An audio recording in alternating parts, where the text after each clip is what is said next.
Of mortgage, mortgage के comprehensive answer रहेगा जिसमें मीनिंग, एसेंशियल, काइंड्स, और ये डॉक्ट्राइन अगर करना है तो कंपलसरी नहीं है, ये कभी नहीं पूछा है।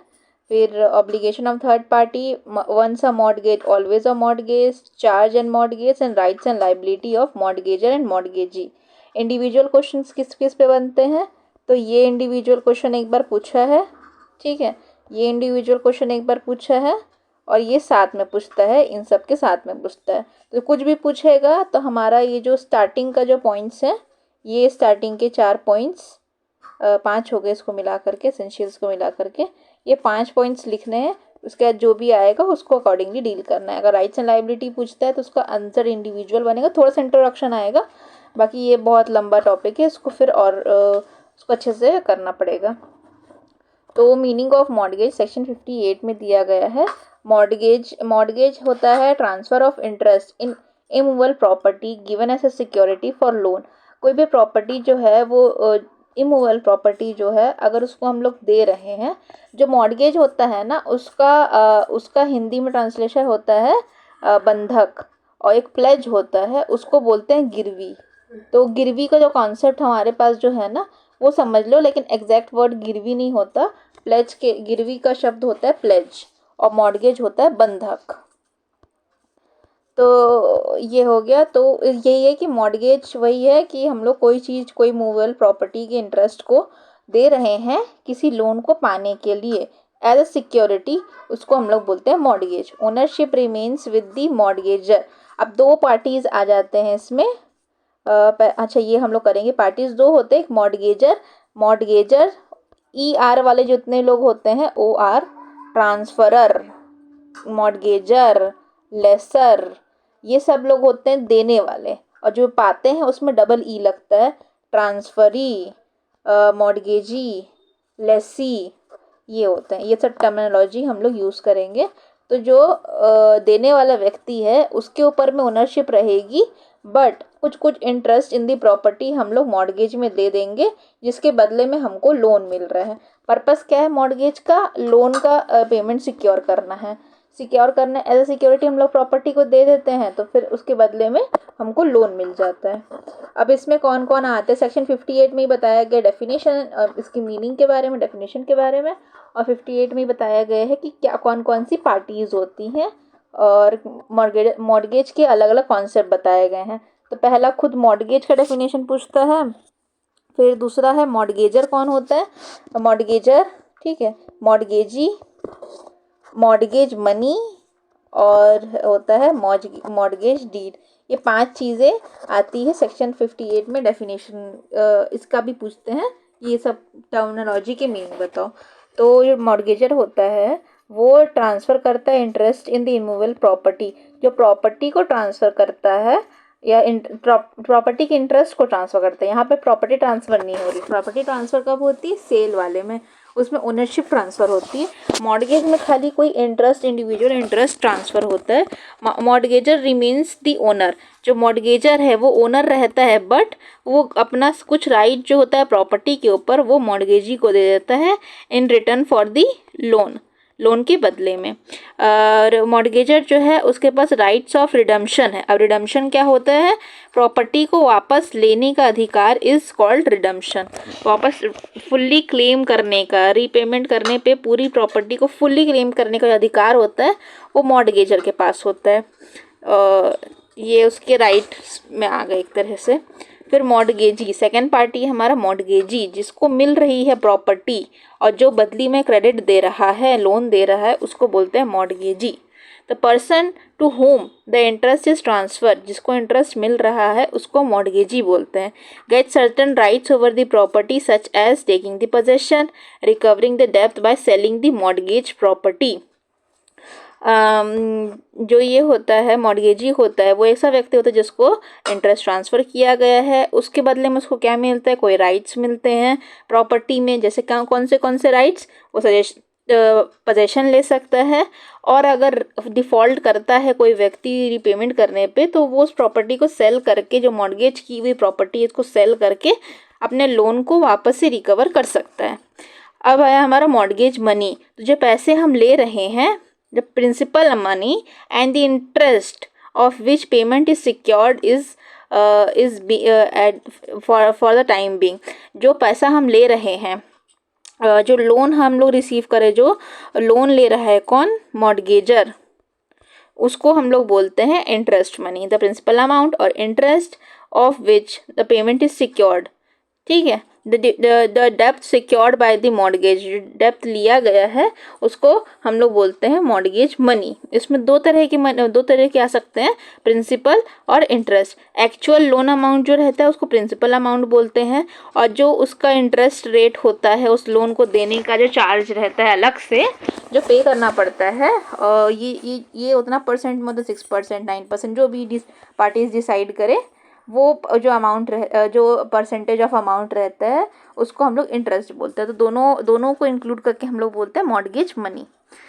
फिर हो गया मॉर्गेज डीड। मॉर्गेज डीड क्या होता है, एक इंस्ट्रूमेंट होता है जिसमें ट्रांसफ़र जो इफेक्ट में आता है, मतलब जिस डॉक्यूमेंट में मॉर्गेज किया गया है, मॉर्गेज को बनाया गया है, मॉर्गेज के टर्म्स एंड कंडीशंस लिखे गए हैं, उसको बोलते हैं मॉर्गेज डीड। एक रिटन डॉक्यूमेंट होता है, सारे टर्म्स एंड कंडीशंस होते हैं मॉर्गेज के, साइंड रहता है, रजिस्टर्ड रहता है, और एविडेंस रहता है किस चीज़ का, ये ट्रांजैक्शन का, ट्रांजैक्शन हुई है पार्टीज के बीच में, और राइट्स एंड ऑब्लिगेशंस क्या है पार्टीज के, इस चीज़ के बारे में लिखा रहता है मॉर्गेज डीड में। फिर essential elements of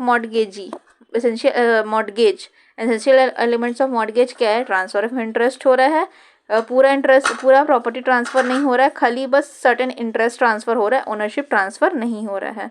movable property होनी चाहिए, इमूवेबल प्रॉपर्टी होनी चाहिए आई गेस मॉर्गेज के लिए।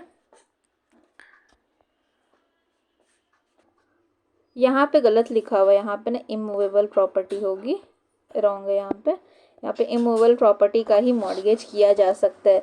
पर्पस क्या है इसका, डेप्थ को सिक्योर करना या ऑब्लिगेशन को सिक्योर करना, और एग्जिस्टेंस ऑफ मॉर्गेज मनी बहुत ज़रूरी है।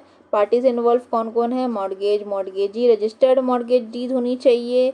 अगर प्रॉपर्टी एक्सीड कर रहा है 100 रुपीज़ का तो उसका रजिस्ट्रेशन इज़ कंपलसरी, और राइट्स रहते हैं रिडम्पशन के, जो मॉर्गेजर है उसके पास राइट रहेगा to get the property back on the full payment. फिर टाइप्स ऑफ मॉर्गेज को हम लोग को देखना पड़ेगा, वो एक और नोट्स में है उसमें से करना पड़ेगा, एक सेकेंड। जो टाइप्स है हम लोग बाद में उसको पढ़ेंगे। Essential doctrines of the mortgage, doctrine of priority, doctrine of marshalling. Doctrine of priority बोलता है कि जो पहले आता है वो पहले पाता है। क्वी प्रायर एस टेम्पोरे पोर्शियो एस जूरे, ये बोलता है कि he who is early in time is stronger in law. When multiple mortgage exist, जहाँ पे बहुत सारे मल्टीपल मॉर्गेज एग्जिस्ट करते हैं, जो फर्स्ट वन रहता है मॉर्गेज करने वाला वो प्रायोरिटी में रहेगा as compare to the others, ठीक है। और यहाँ पे एक्सेप्शंस क्या क्या होंगे इस रूल के, तो बोलता है अगर फ्रॉड रहेगा तो फर्स्ट प्रायोरिटी में नहीं रहेगा, अगर नोटिस रहेगा, पता था उसको, जानकारी थी उस बात की तो भी नहीं रहेगा, और ग्रॉस नेग्लिजेंस करेगा सामने वाला व्यक्ति तो भी उसकी फर्स्ट प्रायोरिटी नहीं बनेगी। सेकेंड रूल है हमारा rule of doctrine of marshalling. Marshalling means protect the interest of subsequent mortgagee. जो बाद में आया है, मतलब ये रूल थोड़े अपोजिट्स हैं, जो पहला आया उसको प्रोटेक्ट करता है, ये जो बोलता है बाद में जो आया उसको प्रोटेक्ट करता है। तो जो बाद में आया है ना उसके इंटरेस्ट को प्रोटेक्ट करता है। यहाँ पे बोलता है कि अगर मॉर्गेजर ने एक से ज़्यादा मॉर्गेज करके रखे हैं अपनी प्रॉपर्टी को अलग अलग लोगों को, मतलब एक ही प्रॉपर्टी बहुत सारे लोगों को मॉर्गेज करके रखी है, जो सबसे लास्ट में आएगा वो पहले वाले मॉर्गेज को सेटिस्फाई करने के लिए mortgage be satisfied out of the property not mortgage to him. बहुत सारी प्रॉपर्टी है, एक व्यक्ति जिसके पास मल्टीपल प्रॉपर्टीज़ है, एक मॉर्गेजर उसके पास मल्टीपल प्रॉपर्टीज़ हैं, ये जो 3 प्रॉपर्टी है ना वो मॉर्गेजी नंबर 1 के पास गिरवी है, और थर्ड वाली प्रॉपर्टी जो है ना मॉर्गेजी नंबर 2 के पास प्रॉपर्टी है, ठीक है।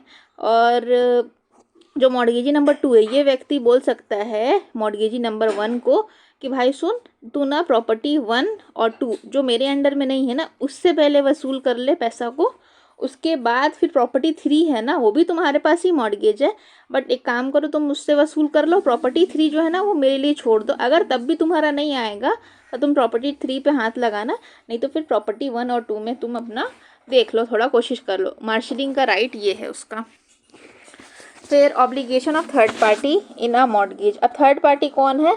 जो जैसे कि एक व्यक्ति है जिसने मॉर्गेज किया अपनी प्रॉपर्टी को मॉर्गेजर को, और उसी प्रॉपर्टी को उसने किसी को सेल कर दिया, बायर हो गया है, नेक्स्ट बायर। तो ये व्यक्ति हो गया subsequent purchaser. Subsequent purchaser the person other than original mortgagor और मॉर्गेजी। कोई व्यक्ति है जो ओरिजिनल मॉर्गेजर मॉर्गेजी के अलावा है, जैसे कि subsequent purchaser, subsequent mortgagee, multiple mortgage वाले कंडीशन में है, तो उसकी ऑब्लिगेशन क्या होगी?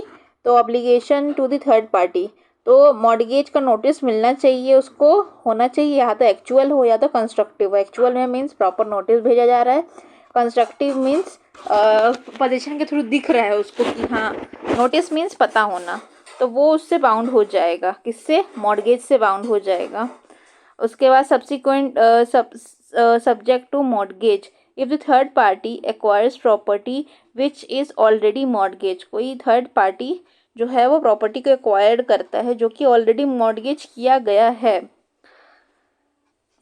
कोई व्यक्ति जो सब्सिक्वेंट परचेजर है, मान ले, ठीक है, एक प्रॉपर्टी थी जो कि ऑलरेडी मॉर्गेज्ड है बी को, और ए का मालिक कौन है? एक्स है। एक्स ने एक प्रॉपर्टी को मॉर्गेज किया बी को, और एक्स ने ही इस प्रॉपर्टी को सेल किया सी को। सी हो गया सब्सिक्वेंट परचेजर या थर्ड पार्टी। अब थर्ड पार्टी क्या करेगा? इसमें ये बोला गया कि थर्ड पार्टी जो है वो एक्वायर करता है जो कि ऑलरेडी मॉर्गेज्ड है। उसके पास क्या, उसको क्या क्या करना पड़ेगा? वो एग्जिस्टिंग राइट जो है मॉर्गेज की, मीन्स बी के राइट को रिस्पेक्ट करना पड़ेगा। और तो उसको पता था ना, उसको नॉलेज थी इस बात की कि प्रॉपर्टी ऑलरेडी ऑलरेडी मॉर्गेज है, ठीक है। तो उसको मॉर्गेज, जो मॉर्गेजी है, जो ऑलरेडी मॉर्गेज है, तो कोई ना कोई मॉर्गेजी होगा, मॉर्गेजी के राइट्स को प्रोटेक्ट करना पड़ेगा, और मॉर्गेजी को अलाउ करना पड़ेगा कोई भी रेमेडी लेने के लिए। फोरक्लोजर मीन्स बेच करके पैसा लेना, और sale means sale mean sale करके पैसा लेना, वही है सेल करना, उसको सेल कर देना, और या तो फिर फोरक्लोज करना क्लोज कोर्ट के उससे, हाँ, उसको बेच के, फोरक्लोज मतलब बेच के, कोर्ट से बेच के पैसा लेना, या फिर सेल कर देना उस प्रॉपर्टी को, ये रहता है, उसके पास राइट रहेगा। फिर redemption and subrogation. Third party redeems the mortgage, they subrogate step into the shoes of the original. Subrogate यहाँ पे सब्स्टिट्यूट बोल सकते हैं। तो थर्ड पार्टी को क्या करना पड़ेगा? रिडीम करना पड़ेगा मॉर्गेज। उसको प्रॉपर्टी चाहिए, एक प्रॉपर्टी है जिसकी वर्थ है 1 CR, और वो ऑलरेडी इन डेप्थ है, मतलब वो कर्जे में है, 50 लाख के कर्जे में है। तो ये प्रॉपर्टी जो है ओरिजिनली उसको मिली 50 लाख में। अब ये चीज़ जो उसको सस्ते में मिल गई, तो उसको जो जिस चक्कर में उसको कम मिला है पैसा, उसको तो पे करना पड़ेगा ना, 50 लाख उसको पे करने पड़ेंगे। तो यही रिडम्पशन होता है। अगर छुड़वाना, रिडम्पशन मीन्स गिरवी में रखा हुआ छुड़वाना, अगर उसको छुड़वाना है तो क्या करना पड़ेगा? उसको रीपेमेंट करना पड़ेगा थर्ड पार्टी को। और फिर अगर ये ऐसा करता है, रीपेमेंट वो करता है, तो वो क्या बन जाएगा? खुद नया मॉर्गेजर बन जाएगा, सबरोगेट कर देगा, मीन्स रिप्लेस कर देगा किसको? ओरिजिनल मॉर्गेजी को। फिर कोई पर्सनल लाइबिलिटी नहीं बनेगी unless expressed in the written contract. अगर थर्ड पार्टी का कोई और पर्सनल लाइबिलिटी नहीं होगी। पर्सनल लाइबिलिटी का मतलब ये होता है कि जैसे कोई प्रॉपर्टी है, अब उसका बनता है कि उसने प्रॉपर्टी खरीदी, ठीक है, कम पैसे में, तो उस प्रॉपर्टी को यूज़ करने के लिए उसको क्या बोलते हैं, उस चीज़ को मॉर्गेज फ्री करना पड़ेगा। तो मॉर्गेज फ्री करने के लिए या तो वो क्या बोलते हैं, पे करे अपनी जेब से, तो जेब से पैसे नहीं देने पड़ेंगे, उसके और कोई एसेट्स जो होंगे ना, वो उसको नहीं टच किया जा सकता है, बस वो उसको पूरा फुल्ली इंजॉय नहीं कर पाएगा अगर कोई मॉर्गेज प्रॉपर्टी है। तो पर्सनल लाइबिलिटी उसकी नहीं बनेगी। थर्ड पार्टी को लाइबल नहीं ठहराया जाएगा मॉर्गेज डेब्ट के लिए, जो ओरिजिनल मॉर्गेजर उसको ही लाइबल ठहराया जाएगा।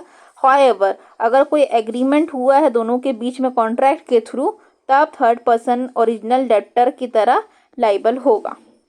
Original debtor means mortgagor.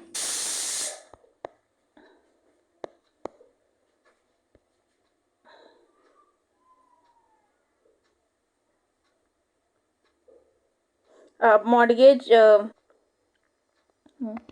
Mortgage और चार्ज के बीच में डिफरेंस पूछता है। तो चार्ज का बेसिक ये कॉन्सेप्ट ये होता है कि कोई भी इंटरेस्ट रहता है यहाँ पे किसी प्रॉपर्टी में, एक तरह से प्रॉपर्टी के ऊपर एक कैसे बता सकते हैं, एक पैसा चार्ज एक तरह का राइट है किसके ऊपर, प्रॉपर्टी के ऊपर, उस पेमेंट के लिए। मतलब उस प्रॉपर्टी में एक तरह का वो रहता है, जिम्मेदारी है, प्रॉपर्टी की जिम्मेदारी है उस चीज को देने की। प्रॉपर्टी से जैसे कुछ अर्निंग आई उसमें से दे देंगे, चार्ज वैसा रहता है कि वो इंक्लूडेड रहता है, उसमें से देना पड़ेगा इस चार्ज को, अगर वो चार्ज फिक्स हो गया है तो ये होता है चार्ज। तो ट्रांसफर ऑफ मॉर्गेज क्या होता है, transfer of immovable property as a security for डेप्थ। चार्ज क्या होता है, no transfer of interest, only right over a property. कोई ट्रांसफर ऑफ इंटरेस्ट नहीं होता चार्ज में, खाली एक राइट रहता है प्रॉपर्टी का पेमेंट के ऊपर। क्रिएट कैसे हो रहा है मॉर्गेज, तो acts of the party through agreement या रजिस्ट्रेशन के थ्रू हो रहा है। यहाँ पे एक्ट ऑफ पार्टी या फिर ऑपरेशन ऑफ लॉ भी हो सकता है। कोर्ट बोल सकती है कि जो ए की प्रॉपर्टी जो है उसके ऊपर और बी का एक चार्ज क्रिएट हो गया, अब ए प्रॉपर्टी जो है उसमें से बी को कुछ पैसे देने पड़ेंगे हमेशा हमेशा के लिए, मंथली फिक्स कर देंगे, कर सकता है। तो ऑपरेशन ऑफ लॉ माने कोर्ट कर सकती है। इंटरेस्ट ट्रांसफ़र यहाँ पे हो रहा है, यहाँ पे नहीं हो रहा है। लिमिटेड इंटरेस्ट ट्रांसफ़र हो रहा है मॉर्गेजी को, कोई भी इंटरेस्ट क्रिएट नहीं हो रहा है, बस एक लीगल राइट हो रहा है रिकवर करने का लोन। रेमेडी क्या होती है इसकी, फॉरफीट कर सकते, फोरक्लोजर कर सकते माने बेच के पैसा कर सकते, या फिर सेल कर सकते हैं लेकिन कोर्ट की परमिशन के साथ। राइट टू पेमेंट रहता है प्रॉपर्टी का, और सेल होगा कोर्ट के ऑर्डर के साथ। सिमिलर ही, ऑलमोस्ट सिमिलर ही कॉन्सेप्ट है, बस यहाँ पे जो मॉर्गेजर रहता है ना उसके पास में पोजेशन का अधिकार होता है और यहाँ पे खाली बस पेमेंट का अधिकार होता है चार्ज में। रेमेडी हो गई, उसके रजिस्ट्रेशन जनरली रिक्वायर्ड होता है, लेकिन डिपॉजिट हो जाएगा टाइटल डीड, जो ज़मीन के कागजात वगैरह अगर डिपॉजिट कर देते हैं तो रजिस्ट्रेशन रिक्वायर्ड नहीं होता है। रिक्वायर्ड रहता है बाय एग्रीमेंट अगर वैल्यू एक्सीड होती है 100 रुपीज़ से ज़्यादा।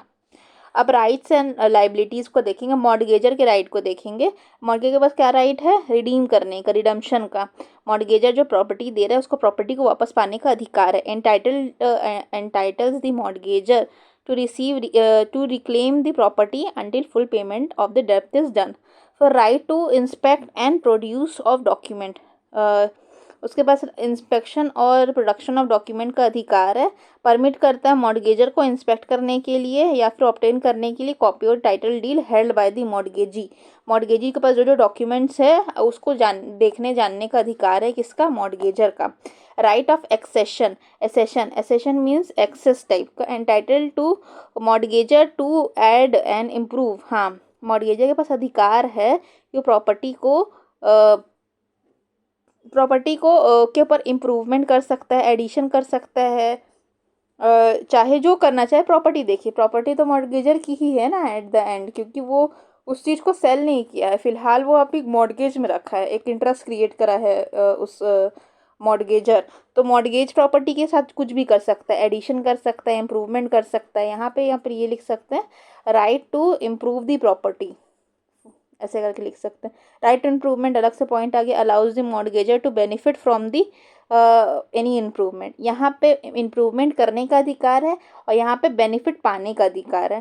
फिर right to sue for wrongful possession, sue कर सकते हैं, सूट फाइल कर सकते हैं अगर मॉर्गेजर की प्रॉपर्टी जो है वो मॉर्गेजी की प्रॉपर्टी पे अगर मॉर्गेजी अनलॉफुल पोजेशन ले लेते हैं तो वो लीगल एक्शंस कर सकते हैं मॉर्गेजी के साथ और मॉर्गेजी के अगेंस्ट। लाइबिलिटी क्या क्या होगी मॉर्गेजर की, तो ड्यूटी है रीपेमेंट की। मॉर्गेज का पैसा लिए, मॉर्गेज मनी जो लिए हैं उसको रीपे तो करना पड़ेगा ना, तो obligated to repay the mortgage डेब्ट as per the agreed term. Avoid waste means जो प्रॉपर्टी रहती है उसको प्रिजर्व करके रखना है, प्रोटेक्ट करके रखना है। most not committed act and are destructive permanently injured to the property। मतलब वही है कि कोई भी ऐसा एक्ट कमिट नहीं करना जिससे डिस्ट्रक्शन हो या परमानेंट इंजरी हो प्रॉपर्टी को, specially if the security becomes insufficient. मतलब ऐसा कुछ काम नहीं करना है कि तुम्हारा जो प्रॉपर्टी है वो 50 लाख का था और तुमने ऐसा लॉस कर दिया, प्रॉपर्टी तुम्हारी 50 लाख का है और तुम्हारा जो डेप्थ है वो 40 लाख का है, और तुमने ऐसा लॉस कॉज कर दिया जो उसकी जो वर्थ है वो 30 लैक्स हो गई, तो क्या हो गई, हमारी सिक्योरिटी इनसफिशिएंट हो गई ना, तुम्हारा लोन का अमाउंट कम पड़ गया। तो वो चीज़ तुमको नहीं करनी है। इसके बाद फिर ड्यूटी टू पे पब्लिक चार्ज, और रिस्पॉन्सिबल है जब तक मॉडगेज चल रहा है, मॉडगेज पीरियड चल रहा है, मॉडगेजी के पास पोजेसन नहीं चला गया, तब तक जितना भी टैक्सेस होंगे, रेवेन्यू होंगे, और जो म्यूनिसिपल टैक्स होते हैं, जो भी पैसे वैसे लगते हैं उस प्रॉपर्टी के ऊपर, उस प्रॉपर्टी की रिस्पॉन्सिबिलिटी मॉडगेजर की है, जब तक मॉडगेजी पोजेसन ना ले ले। पोजेसन ले लेगा तो फिर मॉडगेजर की जिम्मेदारी, मॉडगेजी की जिम्मेदारी हो जाएगी।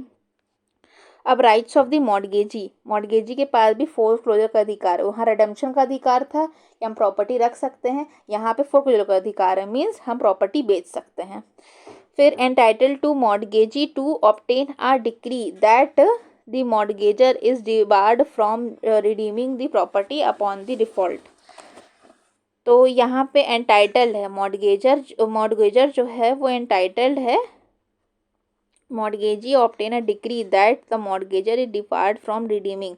अच्छा, मॉडगेजी के पास डिक्री है, डिक्री है मतलब मॉडगेजी के फेवर में एक कोर्ट का ऑर्डर है, और यहाँ पे मॉडगेजर को स्टॉप कर दिया गया है प्रॉपर्टी को लेने से, क्योंकि उसने डिफ़ॉल्ट किया है। तो वहाँ पे क्या राइट आ जाएगा, फोरक्लोजर का राइट आ जाएगा मॉडगेजर के पास।